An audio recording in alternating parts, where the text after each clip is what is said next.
Right now, as you watch this, the universe is doing something it should not be able to do.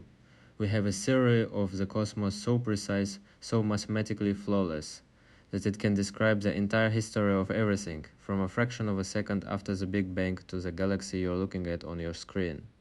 We call it lambda CDM, 6 numbers. That's all it takes to model a universe, and for decades those 6 numbers worked perfectly, until they didn't. Because we have two ways of measuring how fast the universe is expanding. Two completely independent methods built by different teams using different instruments, looking at different parts of the cosmos. And they should agree, they have to agree, but they don't. One method looks at the universe nearby and says the cosmos is expanding at one speed. The other looks at the universe as it was at the dawn of time and says it's expanding at a different speed. The gap between them is small, but in physics small gaps are where empires fall. For years we assumed someone had simply made a mistake. A smudge on a lens, a rounding error, a bad calibration. We assumed it would close. It hasn't closed, it's gotten worse. The harder we look, the more precise we become. The farther apart the two answers drift. The universe has a speedometer, and there are two needles on the dial, and they are pointing in different directions. This is not a glitch, this is the single greatest crisis in modern physics. And to understand why it might just break Einstein, we have to climb a ladder to the edge of the visible universe. To measure the expansion of the universe, you first have to do something deceptively simple and brutally difficult. You have to measure distance, how far away is that galaxy, not how bright it looks, how far it actually is. This is a problem that has haunted astronomy for centuries, because the night sky is a flat illusion. A dim star nearby and a brilliant star far away can look identical from Earth. So astronomers built a tool of pure genius. They call it the cosmic distance ladder, and like any ladder, it works one rung at a time. The first rung is the only one we can measure directly. It's called parallax. Hold up your thumb at arm's length and close one eye, then the other. Your thumb jumps against the background. That jump is parallax. Now make the gap between your two eyes the entire diameter of Earth's orbit around the Sun, 300 million kilometers. And you can measure the tiny wobble of nearby stars and calculate exactly how far away they are. Pure geometry, no assumptions. But parallax only works for stars in our cosmic backyard. To go further, we need the second rung, and this is where it gets beautiful. In the early 1900s, an astronomer named Henrietta Leavitt was studying a class of pulsating stars called Cepheid variables. These are stars that physically breathe, swelling and shrinking, brightening and dimming in a steady rhythm, and Leavitt discovered something extraordinary. The speed of that rhythm tells you the star's true brightness. A Cepheid that takes a long time to pulse is genuinely, intrinsically luminous. A fast pulsar is dimmer. The blink rate reveals the wattage. Think of it like this. Imagine a field at night full of lighthouses, and every lighthouse has a rule. The slower it blinks, the brighter its bulb. Now you don't need to walk up to a single one, just time the blinks, and you know exactly how much light it's truly producing. Compare that to how bright it looks from where you stand, and the dimming tells you the distance. We use Cepheids to leapfrog out into nearby galaxies, but even Cepheids fade into invisibility across cosmic distances, so we need a third rung, the brightest, most violent rung of all, the type Ia supernova. Here is the physics, and it's almost too elegant to be real. Take a white dwarf, the dense, dead core of a star, roughly the mass of our Sun crushed into the size of Earth. Now let it sit beside a companion star and slowly siphon off its gas. The white dwarf gains mass and gains mass, until it hits a hard universal limit. We call it the Chandrasekhar limit, about 1.4 times the mass of the Sun. The instant it crosses that line, the star can no longer hold itself up. It detonates. And here's the magic. Because every white dwarf detonates at the exact same mass, every type Ia supernova explodes with almost exactly the same brightness. It's a cosmic standard, a bomb that always uses precisely the same amount of explosive. We call these objects standard candles, because if you know how bright something truly is, and you measure how bright it appears, the difference gives you the distance. and a single type Ia supernova can briefly outshine its entire host galaxy, bright enough to see across billions of light years. So we stack the ranks. Parallax calibrates the Cepheids. The Cepheids calibrate the supernovae, and the supernovae carry us to the deep, distant universe. At each step, we also measure redshift, how much the galaxy's light has been stretched towards the red as the expanding universe carries it away from us. Distance on one axis, speed on the other. Plot them together, find the slope, and you get a single number, the expansion rate of the universe. The team that pioneered this, led by Nobel laureate Adam Rees, has measured it to staggering precision. Their answer: roughly 73 kilometers per second per megaparsec. What does that mean? It means that for every megaparsec, that's about 3.25 million light years, a galaxy is farther away from us. It's flying away an extra 73 kilometers every single second. The farther out you look, the faster everything flees. That's the local universe talking. Hold on to that number 73. Because now we're going to ask the universe the same question, but this time we're going to ask it from the very beginning of time. Forget telescopes pointed at galaxies. To find our second number, we have to go back. Not a little all the way, 13.8 billion years, to the oldest light that exists. When the universe was born, it was not the cold, dark, mostly empty place we see today. It was a furnace, a dense, blistering fog of plasma so hot that atoms couldn't even form. Light couldn't travel, it just bounced. Trapped? Like sunlight lost inside a sicked cloud. Then, about 380,000 years after the Big Bang, the universe cooled just enough for the fog to clear. Electrons and protons joined into the first atoms, and suddenly, for the first time, light was free to fly. That light has been traveling ever since, stretched by 13.8 billion years of cosmic expansion. It now glows faintly in every direction, as a whisper of microwave radiation. We call it the cosmic microwave background, the CMB. It is quite literally the baby photo of the universe. And in the 2010s, the European Space Agency's Planck satellite photographed that baby picture with breathtaking precision, mapping tiny temperature ripples just millions of a degree apart across the entire sky. Now, here's why those ripples matter, and it's one of the most beautiful ideas in all of science. In that early plasma, two forces were at war.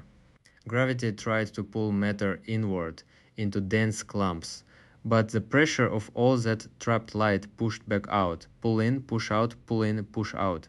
The entire universe was ringing, sound waves. Real pressure waves, rolling through the primordial plasma like sound through air. The cosmos was a bell, and it was humming a single pure tone. When the fog cleared and the light escaped, those sound waves froze in place, locked into the universe forever as a pattern of slightly hotter and slightly cooler patches, separated by a very specific, very predictable distance. Physicists call this frozen ripple the baryon acoustic oscillation, and it acts as a standard ruler. We know exactly how big it should be, so we measure how big it appears in the sky. And just like with the standard candles, the comparison tells us the geometry and the contents of the cosmos. And this is the part that makes the CMB method so powerful and so different from the distance ladder. We don't measure the modern expansion rate directly. Instead, we take this exquisitely detailed map of the infant universe and we feed it into our flawless model, lambda CDM. We put in the physics, the dark matter, the ordinary matter, the dark energy, the radiation, and then we let the equations run forward, simulating 13.8 billion years of expansion, growth, and cooling all the way to today. It's like having a perfect photograph of a newborn plus a perfect understanding of human biology and calculating exactly how tall that person will be as an adult. We run the universe forward from its birth, and out the other end comes a prediction for how fast the cosmos should be expanding right now. That prediction 67.4 kilometers per second per megaparsec, precise to within a fraction of a percent. The early universe projected forward through our best theory says the cosmos expands at 67.4. The nearby universe measured directly with starlight says 73. Two numbers, two methods, They cannot both be right. Let's be honest about something. 73 versus 67.4. To most people, that sounds like a rounding error. A footnote. Who cares about a difference of less than 10%?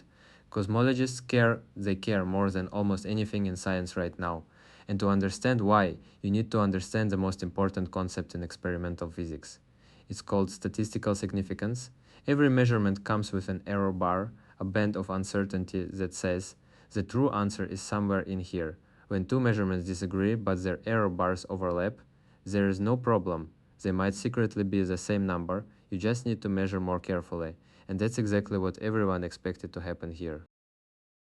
Back in the 1990s, the error bars on both methods were enormous, so wide that 67 and 73 sat comfortably inside each other's range. The disagreement was a curiosity, nothing more. Give it time, refine the instruments, and the two numbers would slide together and shake hands. So we refined for 30 years better telescopes, more supernovae, sharper maps of the CMB, and the error bars did shrink dramatically. Both measurements became some of the most precise numbers in all of science.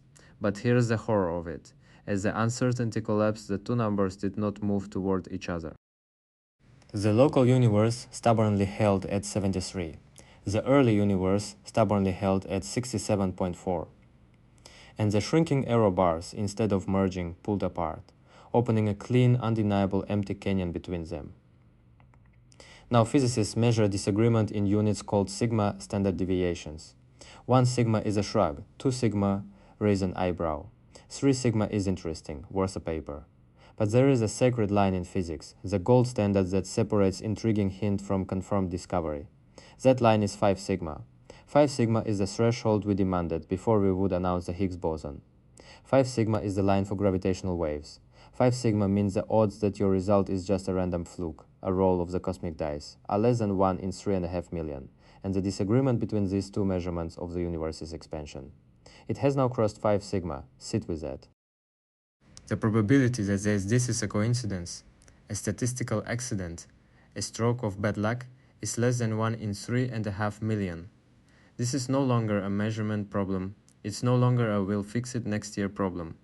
The universe is telling us, with the full authority of a confirmed scientific discovery, that something in our understanding of reality is wrong. But which method is broken? Surely one of them has a hidden flaw.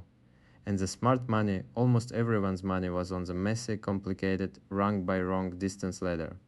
All those calibrations, all those stars crowded together. It just had to be a mistake hiding somewhere in those Cepheids. We just needed a sharper pair of eyes to find it. And in 2022 we got them. This is the James Webb Space Telescope, the most powerful eye humanity has ever built. And when it launched, the cosmology community held a quiet collective hope. Webb would solve this. See, the leading suspicion was that the distance ladder had a subtle, fatal flaw. The Cepheid stars we rely on don't sit alone in clean black space. They are buried inside crowded, dusty galaxies, surrounded by thousands of other stars. And Hubble, for all its glory, couldn't always tell them apart. Its vision blurred neighboring stars together, potentially contaminating the brightness of each Cepheid, throwing off the whole ladder. It was the perfect culprit. Crowding error. As smudge in the data, find it, correct it, and the local number would slide gracefully down from 73 to 67.4, and the crisis would simply evaporate. So the expectation was almost unanimous. Webb, with its vastly sharper resolution, would peer into those crowded fields, cleanly separate the Cepheids from their neighbors, and reveal that Adam Rees and his team had been fooled all along. That is not what happened. When Webb turned its golden mirror on those exact same galaxies, the same Cepheids, the same supernova hosts, it resolved them with surgical, breathtaking clarity. The crowded blurs that worried everyone snapped into sharp individual points of light. The contamination everyone feared could finally be measured. And the verdict came back. The Hubble measurements were not flawed. The crowding correction the team had applied for years, it was right. The Cepheid distances confirmed, the local expansion rate held firm. Stubborn, defiant, right around 73. Webb didn't lower the number. Webb vindicated it. The instrument that was supposed to be the off-ramp, the graceful exit from this crisis, instead slammed the door shut. We pointed our newest, sharpest, most expensive eye at the problem, fully expecting to find our own mistake, and instead the universe looked back and said, "No mistake here. The error isn't in our telescopes, it isn't in our calibration, it isn't a smudge or a fluke or a rounding error. The tension is real. And if both numbers are right, the early universe and the late universe genuinely disagreeing about how fast everything is flying apart, then there is only one conclusion left. The problem isn't our measurement of the universe, the problem is our understanding of it." So, what's the answer? The truth is, nobody knows yet, and that is the most thrilling sentence in science. To bridge a gap this size, you can't just tweak the dials, you need new physics, something missing from our model of reality.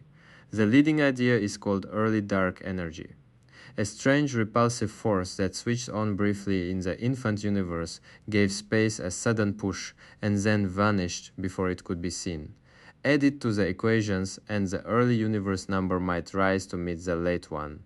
Others suspect that dark matter itself is decaying, slowly transforming into something else over cosmic time, subtly altering how the universe grows. And some look to entirely new particles, ghostly sterile neutrinos that interact with nothing, drifting unseen through everything, tilting the cosmic balance. We may even need to rewrite gravity itself to amend the work of Einstein. We don't know which, if any, is right. But here is the thought I want to leave you with. Throughout history, every time physics has broken, every time two trusted measurements refused to agree, it was never the end of science. It was the beginning of a revolution. A tiny crack in the orbit of Mercury shattered Newton's universe and gave us Einstein. A flaw in the spectrum of hot objects birthed quantum mechanics. The cracks are where the light gets in. So when you look up tonight, remember, the universe just handed us a contradiction it cannot resolve, and we cannot ignore. We aren't wrong, we're standing at the edge of something bigger, bigger than relativity, bigger than the model we trusted for a century. The next Einstein might be alive right now. They might be watching this. And the universe, in its strange and stubborn refusal to add up, has just told us exactly where to look. If your view of the cosmos just got a little bigger and a little stranger, subscribe, because the universe isn't finished surprising us and neither are we.